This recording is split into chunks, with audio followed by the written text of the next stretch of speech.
Hola, nosotros somos el equipo 1 y vamos a presentar sobre la ética en 3D para el trabajo decente. En sí, primero hay que hablar de las categorías esenciales, es decir, de cuáles son las categorías que conforman tanto a la ética en 3D, la responsabilidad social, y así como qué es el trabajo precario y el trabajo decente. El trabajo precario es aquel trabajo que es inestable,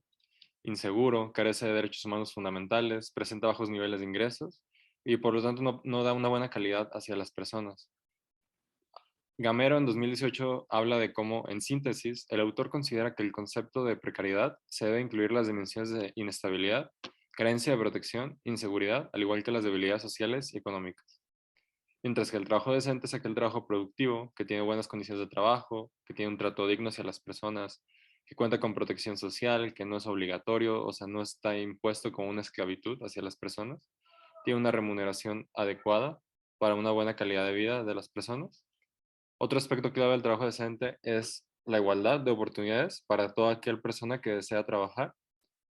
Y tenemos una frase de Gamero igual, de 2018, que nos dice, un elemento esencial del trabajo decente es el porcentaje de la población de un país que está ocupada.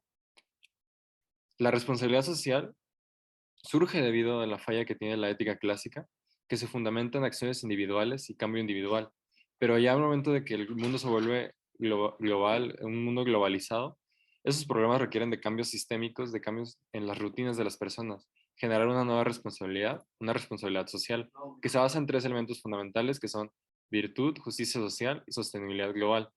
con los cuales se pueden generar nuevas acciones que sí tengan en cuenta los impactos futuros hacia las nuevas generaciones.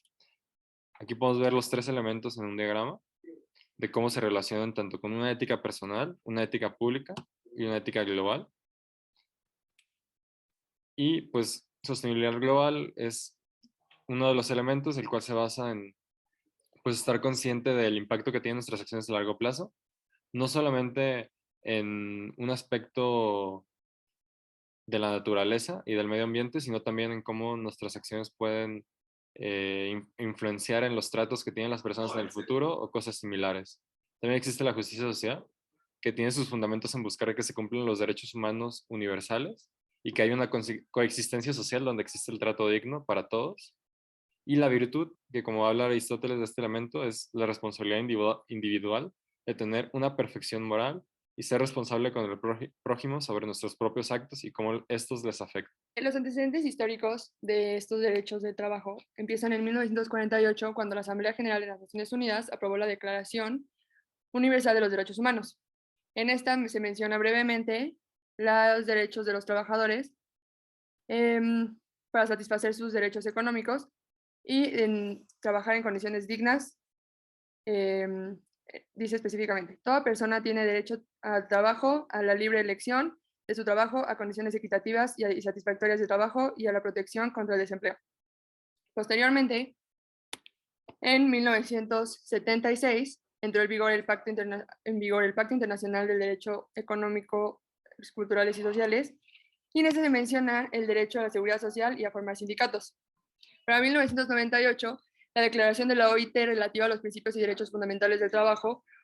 buscaba promover los principios y los derechos de los trabajadores y ponerlos un poco más fundamentados para que haya reglas, esta vez claras, para los trabajadores. Y en 1999 se unificaron todos los elementos que se discutieron en 1998 y se definió por primera vez el trabajo decente. En la declaración de la OIT se habló principalmente de la libertad de asociación y la libertad sindical, de la eliminación del trabajo forzoso, de la abolición del trabajo infantil y de la eliminación de la discriminación en materia de empleo y ocupación.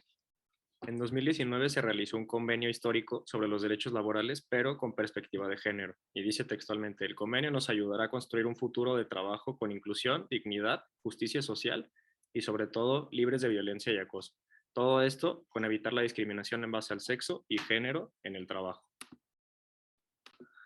De acuerdo con la Encuesta Nacional de Ocupación y Empleo,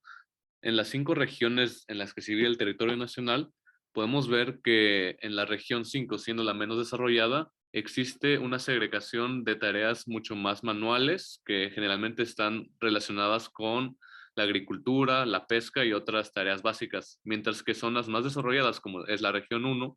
podemos ver que hay empresas mucho más grandes y trabajo que está más relacionado con la construcción, con la manufactura, servicios y otras cuestiones que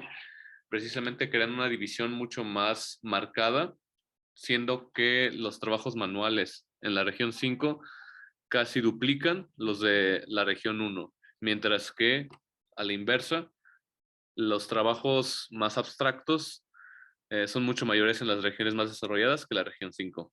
Esto genera que haya una desigualdad muy grande en los tipos de ocupación que hay en las diferentes regiones y por ende haya mucha más desigualdad en el tipo de trabajo que desarrollan estas regiones.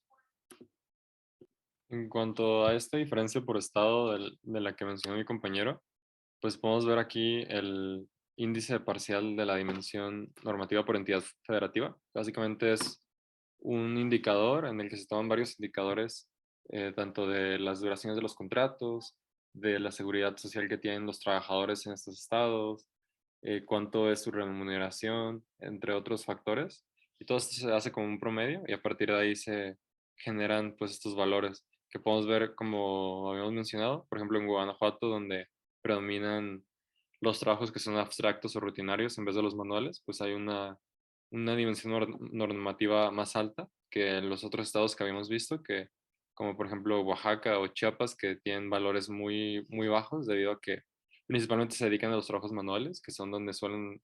haber estas diferencias más marcadas y donde no suelen haber pues un trabajo decente, sino más bien trabajos precarios. Cuando queremos hablar sobre el nivel de trabajo decente, podemos darnos cuenta dentro de estas gráficas que existe una mayor proporción de un nivel más bajo de trabajo decente para los hombres, dando un contraste de, de solamente 3% sobre, sobre las mujeres al tener un contraste más alto. Si nos basamos solamente en esta tabla de sectores, podemos darnos cuenta que los hombres están más relacionados a las actividades de sector primario, mientras que las mujeres en un sector terciario y también secundario.